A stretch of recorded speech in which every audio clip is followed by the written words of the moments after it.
Brought to you by Agilus Diagnostics.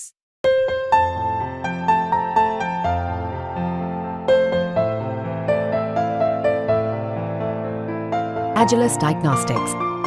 देखते हैं, हमें सरकार से उम्मीद नहीं थी, तो इस गठबंधन का हम बहुत नाराज हैं इस डिसीजन से। इस बार का लोकसभा चुनाव काफी ज्यादा दिलचस्प रहा, जहां एक तरफ एनडीए को सरकार बनाने के लिए काफी ज्यादा मंथन करना पड़ा, तो वहीं दूसरी तरफ मंत्री बनाए जाने के बाद नेताओं के समर्थक कहीं न कहीं नाराज नजर आए।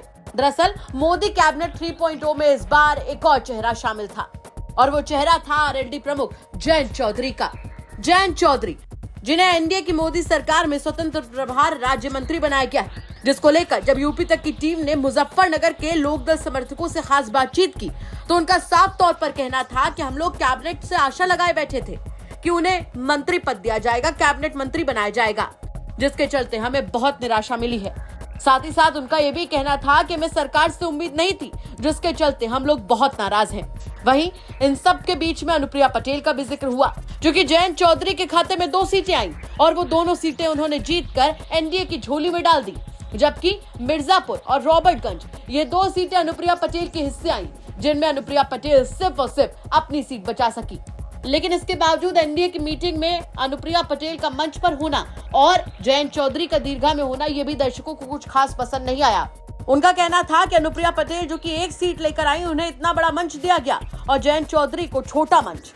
आप भी सुनिए क्या कुछ कह रहे हैं जयंत चौधरी के समर्थक। ये तो सरकार का निर्णय होता है, लेकिन जो अपेक्षाएं थी, जब इनका पैक्ट हुआ, सूत्रों से खबर निकल के आई थी कि माननीय जयंत चौधरी को कैबिनेट का दर्जा दिया जाएगा, लेकिन जैसे ही एनडीए संसदीय दल की बैठक हुई, वहाँ पर भी इनको जो है लाइन नंबर 2 में इनको बैठाया गया, जबकि जिन नेताओं के एक जो है लोकसभा सदस्य हैं, उसमें अनुप्रिया पटेल है, जीतन मांझी जी हैं, अजीत पवार जी हैं, ऐसे नेता भी अग्रणी लाइन में थे और सम्मान के लिए भी उन्हीं को बुलाया गया।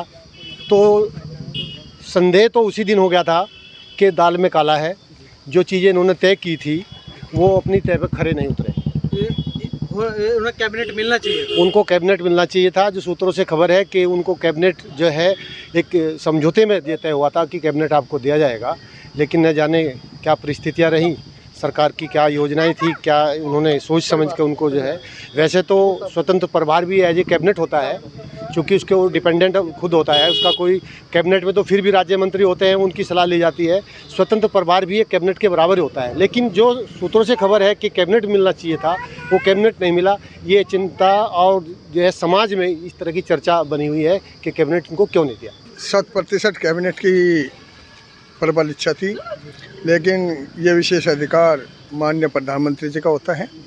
उन्होंने जो भी उनका सोच देखा, सोचा होगा, उचित हो गया होगा। पार्टी फार्मूले के आधार पर ठीक ही है, लेकिन थोड़ा निराशा कैबिनेट पद न मिलने से हम लोगों को मायूसी हुई। तो जिस तरह से स्वतंत्र प्रभाव मिला, उसको खुश हो या नहीं आप लोग? इतने संतुष्ट नहीं है जो मैं जिस तरह के हम उनको पद देख रहे थे जयंत चौधरी जी का। देखिए, जो ये रालोद और भाजपा का जो ये गठबंधन हुआ था, उसमें हमारे जो पश्चिम यूपी के जो जाट या जो किसान जो वर्ग है, उनकी नाराज़गी ना होने का कारण ये था कि जो रालोद के समर्थक थे, उनकी इच्छा ये थी कि जो ये भाजपा से गठबंधन हुआ है, इसमें वो ये एक एक्सपेक्टेशन उनकी थी कि जो बड़ा मंत्रालय है, मान लो कृषि मंत्रालय है, या उनको रिप्रेजेंट करने वाला ये एक नेता था जो वे चाहते थे, ये तय भी हुआ था और उनके मन की ये इच्छा भी थी।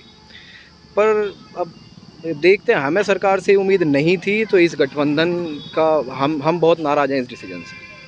तो जो कैबिनेट की अपेक्षा थी, लेकिन कैबिनेट मिला तो नाराजगी है लोगों जी, नाराजगी है। वो भले ही इंडिपेंडेंट है, लेकिन एक बड़े मंत्रालय की हमें उम्मीद थी, तो हम बिल्कुल नाखुश है।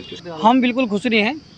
देखो, जयंत चौधरी जी पश्चिम उत्तर प्रदेश की जाट बिरादरी की एक अच्छी बड़ी राजनीति करते हैं, और पश्चिम उत्तर प्रदेश में उनका एक अपना प्रभाव है। जब वे बीजेपी के साथ नहीं थे, जब भी 5 विधायक उनके साथ घूम रहे थे, जब भी उनका वजूद ज़्यादा था। आज जो वजूद उनका इस आधार पर इन्होंने स्वतंत्र प्रभार दिया, तो हमें अंतरात्मा से दुखी है इस बात से कि उन्हें कैबिनेट मंत्री बनाना चाहिए था। अनुप्रिया पटेल को सामने बैठा रखा माननीय प्रधानमंत्री जी के बराबर में, जो 1 सीट लेकर आई, उसको तो मंच बढ़ा दे दिया। और जयंत चौधरी को जो मंच बड़ा देना चाहिए था उन्हें मंच दिया नहीं, उन्हें सामने बैठना पड़ा दूसरी तीसरी लाइन में। तो हमें ये इस बड़ा दुख है कि जो इन्होंने वादे किए थे पश्चिम उत्तर प्रदेश में जयंत चौधरी को एक बड़ा कृषि मंत्रालय दिया जाएगा, एक बड़े कैबिनेट मंत्री बनाए जाएंगे, इन्हें पश्चिम लैंड में जाट बिरादरी के सबसे बड़े नेता वर्तमान की जो मौजूदगी में है सरकार में, जाट लैंड में जयंत चौधरी के ऊपर किसी का नाम नहीं है वहाँ पे। और आज उन्हें इतना छोटा जो मंत्रालय दिया गया संत परिवार, ये बहुत छोटा है। एक सामान्य आदमी अगर जीत जाता है सांसद, उसे भी दे दिया जा। और पश्चिम उत्तर प्रदेश की जहाँ चौधरी चरण सिंह के जो पोते, उनका नाम इतने बड़े प्रधानमंत्री के जो पोते हैं, आज उन्हें कैबिनेट मंत्री नहीं दे पाए, ये बड़ा दुख होता है इस बात से। तो कहीं ना कहीं ये राजनीति का एजेंडा बना हुआ है, क्योंकि जो शुरू में चर्चाएं बहुत सारी आम जनता की चली थी कि बीजेपी में जाकर जयंत चौधरी का कद छोटा हो गया, तो आज ये पद जो इन्होंने दिया स्वतंत्र भाव, इससे महसूस हम लोग अंतरात्मा सब महसूस कर रहे हैं कि वास्तविक में ये पद जो दिया उससे महसूस कर रहे हैं कि पद छोटा रह गया। तो बड़ा सवाल ये है कि जयंत चौधरी को स्वतंत्र प्रभार राज्य मंत्री तो बना दिया गया, लेकिन क्या ये फैसला भी बीजेपी पर भारी पड़ जाएगा? क्योंकि चारों ओर से आरएलडी के चाहे समर्थक हो या फिर विपक्ष, सभी निशाना साध रहे हैं कि जयंत चौधरी को सम्मान नहीं मिला है। बाकी आपको क्या लगता है, कमेंट करके जरूर बताएं। मुजफ्फरनगर से संदीप सैनी के साथ ब्यूरो रिपोर्ट यूपी तक।